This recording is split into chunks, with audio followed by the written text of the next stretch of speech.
नमस्कार दोस्तों, स्वागत है आपका रिंकेश पुरानी चैनल में। दोस्तों आज का जो टॉपिक है वो है सीरीज 1 का टॉपिक 12 यानी कि वर्टेब्रल कॉलम। दोस्तों वर्टेब्रल कॉलम ये सीरीज ऑफ बोन्स रहता है। अप्रोक्सीमेटली 33 बोन्स रहती हैं जिन्हें वर्टेब्रा या वर्टेब्री कहा जाता है। ये एक दूसरे से सेपरेटेड या फिर एक दूसरे से जो लिंक रहती हैं ये इंटरवर्टेब्रल डिस्क यानी इन सब के बीच में एक डिस्क टाइप रहती है, उसे इंटरवर्टेब्रल डिस्क कहते हैं। उसके द्वारा ये जुड़ी रहती हैं। ये कॉलम जो है ये 5 हिस्सों में डिवाइड किया जाता है और इसी जो सेक्शन है इसे रीजन्स कहा जाता है। तो जो ये डिफरेंट स्ट्रक्चर है ये कैरेक्टराइज रहते हैं अलग अलग डिफरेंट वर्टेब्रल स्ट्रक्चर से। तो अभी देख लेते हैं कि जो फंक्शंस हैं हमारे वर्टेब्रल कॉलम जो हमारी बॉडी में इसका क्या क्या फंक्शन है। सबसे पहले तो ये प्रोटेक्शन का काम करता है। प्रोटेक्शन मतलब जो हमारे जो स्पाइनल कॉर्ड है ये इसके बीच में से जाती है, तो ये इसे एनक्लोज और प्रोटेक्ट करता है स्पाइनल कॉर्ड को। अपने अंदर के जो स्पाइनल कैनल है, जो एक कैनल बन जाता है उसके अंदर से, उसके थ्रू ये प्रोटेक्ट करता है। ये सपोर्ट मतलब हमारी बॉडी का जो वेट है पेल्विस के ऊपर का जो वेट रहता है ये उसे सपोर्ट करने में हेल्प करता है। एक एक्सिस यानी कि एक सीधा स्ट्रक्चर जो हमारे बॉडी का है वो उसे प्रोवाइड करने में ये हेल्पफुल रहता है। उसके बाद देखते हैं कि मोमेंट यानी कि ये बॉडी पोस्चर में और मूवमेंट में एक प्रॉपर एक हम कहते हैं कि ये बॉडी को हेल्प करता है। देखते हैं कि स्ट्रक्चर ऑफ वर्टेब्रा। तो जो वर्टेब्रा का जो बेसिक स्ट्रक्चर है ये कॉमन एक स्ट्रक्चर जो रहता है ये एंटेरियर वर्टेब्रल बॉडी रहता है और पोस्टेरियरली वर्टेब्रल आर्क यानी कि सामने के हिस्से से वर्टेब्रल बॉडी रहती है और पीछे के हिस्से से वर्टेब्रल आर्क इस तरीके से रहता है। वर्टेब्रल बॉडी के बारे में जान लेते हैं। वर्टेब्रल बॉडी जो है ये एंटेरियर पार्ट रहता है वर्टेब्रा का और ये वेट बियरिंग कंपोनेंट है। इसे जो लोअर पोर्शन रहता है हमारे वर्टेब्रल कॉलम में, जितना जो ये कॉलम जैसे हम देखते हैं यहाँ पे जो है वर्टेब्रल कॉलम, तो यहाँ पे जो सबसे नीचे हम देखते हैं कि जो बॉडी रहती है ये वर्टेब्रल बॉडी ये इसकी साइज जो है वो ज्यादा चौड़ी होती है as compare to upper portion. उसके बाद हम लोग देखते हैं कि जो सुपीरियर और इन्फीरियर एस्पेक्ट हैं ये वर्टेब्रल बॉडी के ये हाइलिन कार्टिलेज के थ्रू लाइंड रहते हैं। उसके बाद जो हम देखते हैं कि जो एडजेसेंट वर्टेब्रल बॉडीज है ये फाइब्रो कार्टिलेजिनियस इंटरवर्टेब्रल डिस्क के थ्रू सेपरेटेड रहते हैं। उसके बाद हम लोग देखते हैं कि वर्टेब्रल आर्क जो रहता है ये लेटरल और पोस्टेरियर एस्पेक्ट जो है वर्टेब्रल डिस्क वर्टेब्रल कॉलम का वो बनाता है। तो ये कॉम्बिनेशन जो रहता है वर्टेब्रल बॉडी के साथ कि ये जब फॉर्म होता है तो एक वर्टेब्रल आर्क यहाँ पे बना लेता है। तो अभी हम लोग देखेंगे कि वर्टेब्रल आर्क के बारे में। वर्टेब्रल आर्क जो है ये एक लेटरल और पोस्टेरियल एस्पेक्ट बनाता है ईच वर्टेब्रा का, हर एक वर्टेब्रा का। उसके बाद in combination with vertebral body यानी कि इसके साथ जब वो कंबाइन करता है या जुड़ता है तो ये एक प्रकार का यहाँ पे एक होल बना लेता है जिसे हम लोग कहते हैं कि वर्टेब्रल फोरामेन या फिर फोरामीना। ये फोरामीना जो रहता है वर्टेब्रा का ये इस तरीके से लाइंड अप रहता है कि इसमें से स्पाइनल कॉर्ड अच्छे से जा सके। तो ये जो कैनल बनता है इसे कहा जाता है वर्टेब्रल कैनल। दोस्तों इसके बाद हम लोग देखते हैं कि जो ये वर्टेब्रल आर्क है, ये जो सर्कल जो वर्टेब्रल आर्क हमने पहले देखा, इसमें कई तरह के बोनी प्रोमिसेंस रहते हैं यानी कि जो कुछ बोन्स जो रहती हैं वो इस तरीके से यहाँ पे निकली हुई रहती है, इसे प्रोमिनेंसेस कहा जाता है। तो ये एक अटैचमेंट साइट रहती है मसल्स और लिगामेंट्स के लिए। तो पहले जान लेते हैं कि ये क्या क्या रहती हैं। सबसे पहले हम देखेंगे कि स्पाइनस प्रोसेस जो यहाँ सबसे ऊपर आपको दिखाई दे रही है इसे कहा जाता है कि स्पाइनस प्रोसेस ये सेंट्रली रहती है और पोस्टेरियरली यानी पीछे की साइड से रहती है at the point of each arc. तो ये हर एक आर्क के पोस्टेरियर और सेंट्रली में अवेलेबल रहती है। उसके बाद हम लोग देखते हैं कि ये ट्रांसवर्स प्रोसेस यानी कि हर एक वर्टेब्रा में दो प्रकार की ट्रांसवर्स प्रोसेस रहती हैं जो कि लेटरली और पोस्टेरियरली एक्सटेंड होती हैं। दोस्तों इसके बाद हम लोग देखते हैं कि ट्रांसफर प्रोसेस यानी कि हर वर्टेब्रल कॉलम में वर्टेब्रा में दो ट्रांसफर प्रोसेस रहती हैं जो कि लेटरली और पोस्टेरियरली एक्सटेंड होती हैं। ये थोरेसिक वर्टेब्रा जो रहती हैं, जो 12 वर्टेब्राज रहती हैं, ये ट्रांसवर्स प्रोसेस जो रहती है ये जो थोरेसिक रीजन की ये रिब्स के साथ आर्टिकुलेट होती हैं।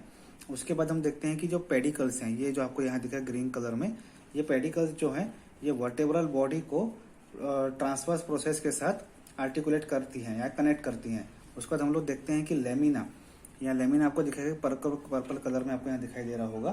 तो ये लेमिना जो है ये ट्रांसवर्स प्रोसेस को और स्पाइनस प्रोसेस को कनेक्ट करता है। उसके बाद हम देखते हैं कि आर्टिकुलर प्रोसेसेस, ये जो आपको दिखेगा यहाँ पे, ये ऊपर की तरफ जो दिखता है आपको, तो ये जो जॉइंट्स रहते हैं या तो ये प्रोमिनेंसेस जो रहते हैं, ये आर्टिकुलर प्रोसेस रहती हैं, ये दोनों के बीच में रहती हैं, ये लेमिना और पेडिकल्स के बीच में, जो कि आर्टिकुलेट करने में मदद करती है ऊपर की वर्टेब्रल कॉलम की जो वर्टेब्रा रहती है उसके साथ। यहाँ भी हम लोग देख लेंगे कि जो क्लासिफिकेशन है वर्टेब्रल कॉलम का, ये इस तरीके से क्लासिफाइड किया जाता है। 7 इसमें सर्वाइकल बोन रहती है, सर्वाइकल वर्टेब्रा रहती है, 12 इसमें थोरैसिक वर्टेब्रा रहती हैं, 5 लंबर वर्टेब्रा रहती हैं और 5 सैक्रम बोन्स रहती हैं जो कि फ्यूज रहती हैं, मिलके एक ही बोन बनती है जिसे कहा जाता है सैक्रम। उसके बाद ये 4 फ्यूज्ड बोन रहती हैं जो एक साथ में जुड़ी रहती हैं, इसे कहा जाता है कॉकिक्स। तो अभी हम लोग एक एक करके सबका क्लासिफिकेशन जो है वर्टेब्रल कॉलम में जो डिफरेंट वर्टेब्रा है उसके बारे में हम लोग देखेंगे। सबसे पहले हम देखेंगे कि जो सर्वाइकल वर्टेब्रा है ये 7 नंबर में रहती हैं और ये अलग अलग प्रकार के डिस्ट्रीब्यूशन इसमें रहते हैं, वो हम लोग देखेंगे। सबसे पहले जो इसमें जो रहता है ये बाइफाइड स्पाइनस प्रोसेस रहता है। तो ये पहले हम लोग देखेंगे कि ये बाइफाइड स्पाइनस प्रोसेस, तो ये हम लोग देखेंगे कि जो स्पाइनस प्रोसेस है यहाँ पे ये 2 हिस्सों में बढ़ जाती है डिस्टल एंड में, सबसे आखिरी एंड में, यहाँ पे हम लोग देख सकते हैं। तो ये पहला जो सर्वाइकल बोन रहती है, सर्वाइकल वर्टेब्रा रहती है, यानी कि C1 जो रहती है वो उसमें स्पाइनस प्रोसेस रहती ही नहीं है, तो ये एक डिस्टिंग्यूशन है।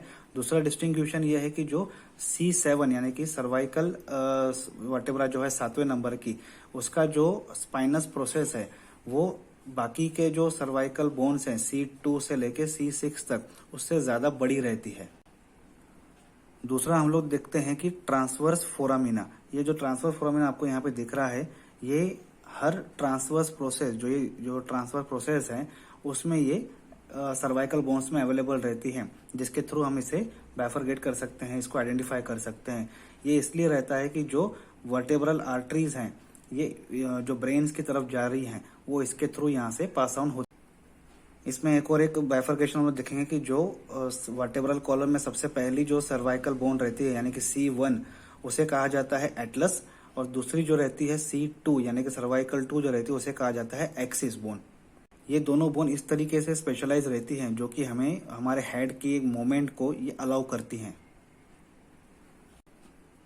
दोस्तों इसके बाद हम लोग देखेंगे कि थोरैसिक वर्टेब्रा, थोरैसिक वर्टेब्रा जो रहती हैं ये 12 नंबर्स में रहती हैं, ये मीडियम साइज रहते हैं और जैसे जैसे वो नीचे बढ़ती जाती हैं इनकी साइज बढ़ती जाती है वर्टेब्रा बाय वर्टेब्रा।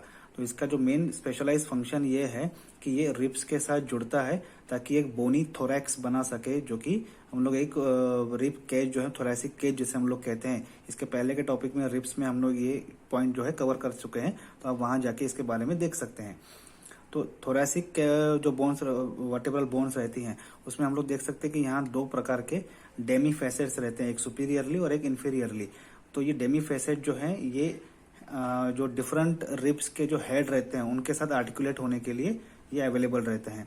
उसके बाद हम लोग देखते हैं कि जो ट्रांसवर्स प्रोसेस है, ये ट्रांसवर्स प्रोसेस में यहाँ पे आपको कोस्टल फैसेट दिखेगा जो कि पर्टिकुलर एक रिब्स के जो शाफ्ट के साथ यहाँ पे जुड़ने के लिए अवेलेबल रहता है। उसको जो देखते हैं कि जो इसका स्पाइनस प्रोसेस है, जो स्पाइनस प्रोसेस जो वर्टेब्रल कॉलम में जो थोरैसिक वर्टेब्रा रहता है ये एक यूनिक रहता है क्योंकि इसका जो स्पाइनस प्रोसेस है ये थोड़ा सा ऑब्लिकली इंफीरियर और पोस्टीरियरली रहता है। लंबर वर्टेब्रा जो रहती हैं ये 5 नंबर में रहती हैं, सबसे ज्यादा लार्ज हम लोग देखते हैं कि ये वर्टेब्रल कॉलम में रहती हैं और इनका एक स्पेशलाइज स्ट्रक्चर रहता है जो कि बॉडी के सपोर्ट वेट को जो रहता है वो सपोर्ट करता है। वर्टेब्रल कॉलम में जो लंबर वर्टेब्रा रहती हैं वो लार्ज वर्टेब्रल बॉडी रहती है उनकी। उसके बाद इनका जो शेप रहता है एक ऑलमोस्ट किडनी शेप में एक शेप रहता है।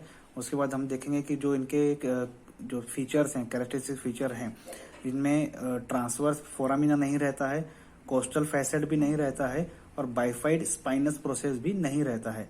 और इन जैसे कि हमने देखा कि सर्वाइकल जो बोन्स रहती हैं, जो वर्टेब्रल बोन्स रहती है उसमें एक ट्रायंगुलर शेप वर्टेब्रल फोरामिना था, उसी तरह इसमें जो रहता है लंबर वर्टेब्रा में भी ट्रायंगुलर शेप वर्टेब्रल फोरामिना रहता है। यहाँ पे हम लोग देखेंगे कि जो साइज है लंबर वर्टेब्रा की ये निडल को है परमिट करती है यहाँ पे। तो किसी प्रकार का हम लोग देखते हैं कि जो एपिड्यूरल एनेस्थेसिया रहता है या लंबर पंक्चर रहता है या किसी प्रकार का जो सैंपल लेना पड़ता है तो यहाँ से जो इन निडल से प्रिक करके ये हम लोग कर सकते हैं। उसके बाद हम लोग देखते हैं कि यहाँ पे सैक्रम बोन जो है ये भी एक कलेक्टिव एक बोन रहती है, जो कि 5 बोन को फ्यूज होने के बाद एक 5 वर्टेब्रल बोन जो है फ्यूज होती हैं एक बोन बनने के लिए। तो ये हम लोग देखें कि एक इन्वर्टेड ट्रायंगल शेप में यहाँ पे हमें देखने को मिल सकता है, और इसका जो एपेक्स है वो नीचे की तरफ पॉइंट रहता है, और दोनों के जो लेटरल वॉल है यहाँ पे हम देखेंगे कि एक सैक्रम में एक फैसेट्स हैं जो कि हेल्प करते हैं आर्टिकुलेशन के लिए पेल्विस के साथ, जिसे कहा जाता है सैक्रोइलिएक जॉइंट। हम लोग लास्ट जो बोन है वो देखेंगे कि जो कॉकिक्स जो है सबसे स्मॉल बोन है, जो कि आर्टिकुलेट होती है एपेक्स ऑफ सैक्रम के साथ। तो ये जो रिकॉग्नाइज होती है कि इसमें वर्टेब्रल आर्क जो है वो इसमें अवेलेबल नहीं रहता है। तो वर्टेब्रल आर्क अगर नहीं है इसमें, तो इसके मतलब इसके बाद यहाँ पे वर्टेब्रल कैनल भी नहीं है, मतलब यहाँ इसके बाद यहाँ पे स्पाइनल कॉर्ड भी अवेलेबल नहीं रहती है। तो दोस्तों आज के इस वीडियो में मैंने एक एक्सप्लेनेशन दिया है वर्टेब्रल कॉलम के बारे में। आशा करता हूँ आपको ये वीडियो अच्छा लगा होगा। वीडियो अच्छा लगे तो लाइक शेयर सब्सक्राइब कमेंट जरूर कीजिएगा। Thank you.